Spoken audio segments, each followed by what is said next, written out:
جاوید اختر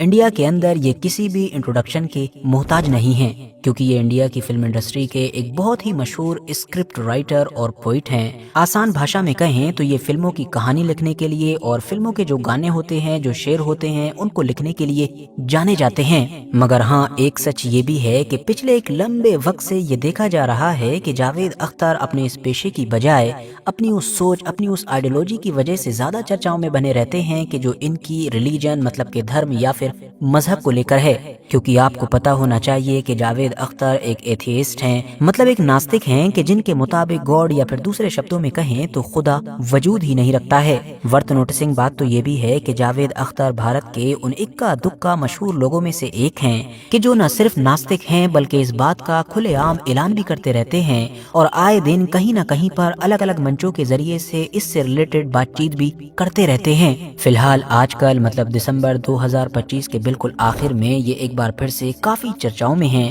اور اس کی مین وجہ یہ ہے کہ اس بار تو جاوید اختر نے اس ٹاپک پر ڈیبیٹ ہی کر ڈالی ہے۔ جی ہاں، انہوں نے ایک مشہور مسلم اسکالر کے ساتھ اس ٹاپک پر ڈیبیٹ کی ہے کہ گاڈ ایگزسٹ کرتا ہے یا پھر نہیں کرتا ہے، مطلب خدا کا ہماری اس دنیا میں کوئی وجود ہے یا پھر نہیں۔ اب ڈیبیٹ میں تو سبھی لگے ہوئے ہیں، مگر آپ میں سے شاید بہت کم ہی لوگوں کو یہ پتا ہوگا، یا جن کو پتا چلے گا ان کو جان کر کافی حیرانی ہوگی کہ جاوید اختر جو آج کی ڈیٹ میں انڈیا کے اندر جو ناستکوں کا پورا گروپ ہے یا ناستک لوگوں کی جو اپنی کمیونٹی ہے اس کا سب سے بڑا یا سب سے مشہور چہرہ بن چکے ہیں، وہ دراصل خود بھارت کے مسلمانوں کے اتہاس کے جو چند سب سے بڑے عالم ہیں ان عالموں میں سے ایک عالم کے گھر پر پیدا ہوئے تھے۔ جی ہاں، جاوید اختر کا جنم انڈین مسلم ہسٹری کے سب سے بڑے اسکالرز میں سے ایک اسکالر کے گھر پر ہوا تھا۔ اب یہ بڑے مسلم اسکالر کون تھے اور ان کا وہ کون سا فیصلہ تھا، وہ کون سا قدم تھا کہ جس نے دلی کے اندر کسی دور میں انگریزوں کے خلاف آگ برپا کر دی تھی، اور پھر انگریزوں نے ان کو کیا سزا دی تھی، یہ تو سب کچھ جانیں گے، مگر اس سے پہلے بہت شارٹ میں ہم خود جاوید اختر کی اپنی پرسنل زندگی پر نظر ڈال لیتے ہیں۔ تو دوستو، جاوید اختر کا جنم 17 جنوری 1945 کو گوالیار مطلب آج کے حساب سے دیکھیں تو مدھیہ پردیش میں ہوا تھا۔ ان کے فادر کا نام جانثار اختر تھا کہ جو اپنے دور کے ہندوستان کے بہت مشہور شاعر تھے۔ ماں کا نام صفیہ اختر تھا جو پیشے سے رائٹر تھیں، مگر جاوید اختر کو بہت کم عمر میں ہی مطلب بچپن میں ہی چھوڑ کر چلی گئی تھیں۔ بتایا جاتا ہے کہ جاوید اختر نے شروعاتی زندگی میں کافی فائنینشیل اسٹرگل کیا تھا۔ ان کی ماں تو ان کو بچپن میں ہی چھوڑ کر چلی گئی تھیں، ان کی موت ہو گئی تھی۔ فادر کا بھی زیادہ وقت نہیں مل پاتا تھا۔ زندگی کا وہ شروعاتی حصہ بھی کافی تنہائی اور اکیلے پن میں گزرتا تھا، اور مانا جاتا ہے کہ شاعری یا پھر رائٹنگ کی دنیا کی طرف ان کو بھیجنے میں اس چیز کا، اس تنہائی کا بھی ایک اہم کردار تھا۔ 1960 کے دور میں جاوید اختر ممبئی کی طرف نکلے تھے اس خواب کے ساتھ کہ وہ ایک کامیاب اسسٹنٹ ڈائریکٹر بنیں گے، مگر ممبئی کا یہ سفر شروع میں ان کے لیے کافی مشکلوں سے بھرا ہوا رہا۔ اس کی وجہ یہ ہے کہ شروعات میں کئی راتیں ان کو بڑی مصیبت کے ساتھ گزارنی پڑتی تھیں۔ کبھی اسٹوڈیو کے باہر کھڑے کھڑے ہی رات گزر جاتی، تو کبھی فٹ پاتھ پر بھی گزارنی پڑتی، کبھی کسی دوست کے یہاں رہنے کا انتظام ہو جاتا، تو کبھی کوئی ان پیڈ جاب بھی کرنی پڑ جاتی۔ جاوید اختر کو فلمی دنیا میں اصلی کامیابی 1970 کے دور میں اس وقت ملی کہ جب ان کی ملاقات سلیم خان کے ساتھ ہوئی۔ اس دور کے لوگ اچھی طرح سے جانتے ہوں گے کہ اس دور میں ہندوستان کے اندر یہ سلیم جاوید کی جوڑی کتنی زیادہ مشہور ہوئی تھی۔ یہ دونوں کہانیاں لکھا کرتے تھے، اور انہی دونوں کے قلم سے ہی دیوار، زنجیر، ڈان اور شولے جیسی مشہور فلمیں نکلی تھیں۔ بلکہ کہا جاتا ہے کہ امیتابھ بچن کو امیتابھ بنانے والی دراصل یہی جوڑی تھی۔ دوستو، یہ وہی سلیم خان ہیں کہ جو سلمان خان کے فادر ہیں۔ بعد میں سلیم خان سے الگ ہو جانے کے بعد جاوید اختر نے ایک اسکرپٹ رائٹر کی بجائے شاعر کے طور پر زیادہ کامیابی حاصل کی، اور کئی ایسے گانے لکھے کہ جو آج بھی سڑکوں پر ادھر ادھر گھومتے ہوئے کہیں نہ کہیں سنائی دے ہی جاتے ہیں۔ جاوید اختر نے اپنی زندگی میں 2 شادیاں کی تھیں، پہلی ہنی ایرانی سے کہ جن سے 1974 میں شادی ہوئی تھی اور 1985 میں طلاق ہو گیا تھا۔ دوسری شادی انہوں نے ایکٹریس شبانہ اعظمی سے کی تھی کہ جن سے ان کی شادی 1984 میں ہوئی تھی۔ پہلی والی بیوی سے ہی ان کے 2 بچے ہیں، فرحان اختر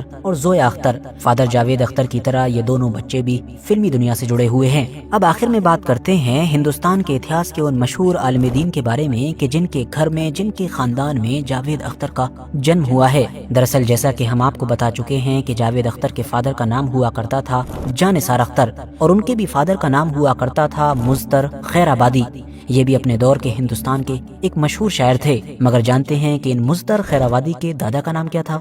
ان کے دادا کا نام تھا مولانا فضل حق خیر آبادی۔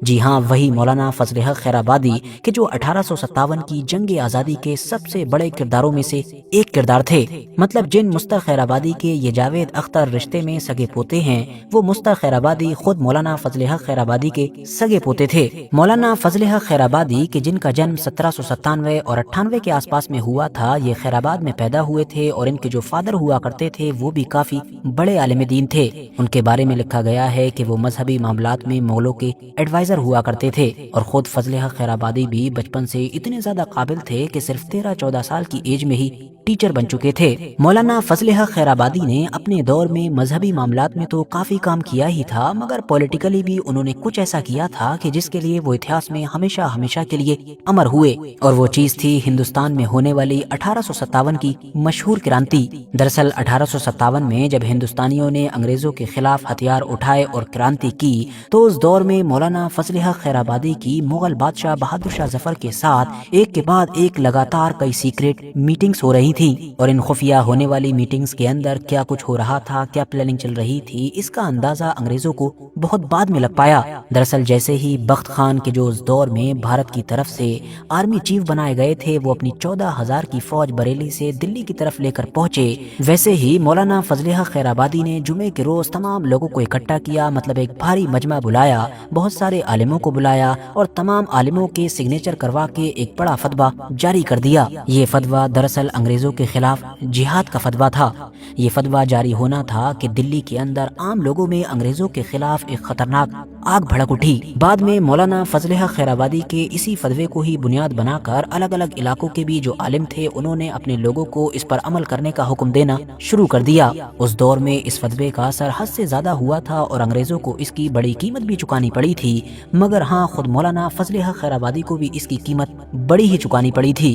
کیونکہ جیسا کہ ہم جانتے ہیں کہ 1857 کی یہ کرانتی تو فیل ہو گئی تھی، اور بعد میں انگریزوں نے ایک ایک کر کے اس کے تمام ذمہ داروں کو، اس میں حصہ لینے والے لوگوں کو سزائیں دینی شروع کر دی تھی۔ اب کیونکہ مولانا فضل حق خیرآبادی کے اس فتوے نے دلی اور آس پاس کے علاقوں میں بہت گہرا اثر چھوڑا تھا، تو اسی لیے ان کو بھی نہ صرف گرفتار کیا گیا بلکہ بڑا مجرم سمجھتے ہوئے کالا پانی کی سزا سنائی گئی اور کالا پانی بھیج دیا گیا، اور وہیں کالا پانی میں ہی اپنی زندگی کے آخری دن گزارتے ہوئے مولانا فضل حق خیرآبادی کی وفات ہو گئی تھی۔ تو یہ تھی مولانا فضل حق خیرآبادی اور جاوید اختر کے کنیکشن کی کہانی۔ ویڈیو اگر جانکاری سے بھرپور لگی ہو تو لائک کر سکتے ہیں، دوستوں کے ساتھ شیئر کر سکتے ہیں، اور ایسی ہی نالجبل اور ہسٹوریکل ویڈیوز ہمیشہ دیکھنے کے لیے ہمارے اس چینل کو سبسکرائب کرنے کے ساتھ ساتھ بیل آئیکن کو ضرور پریس کریں۔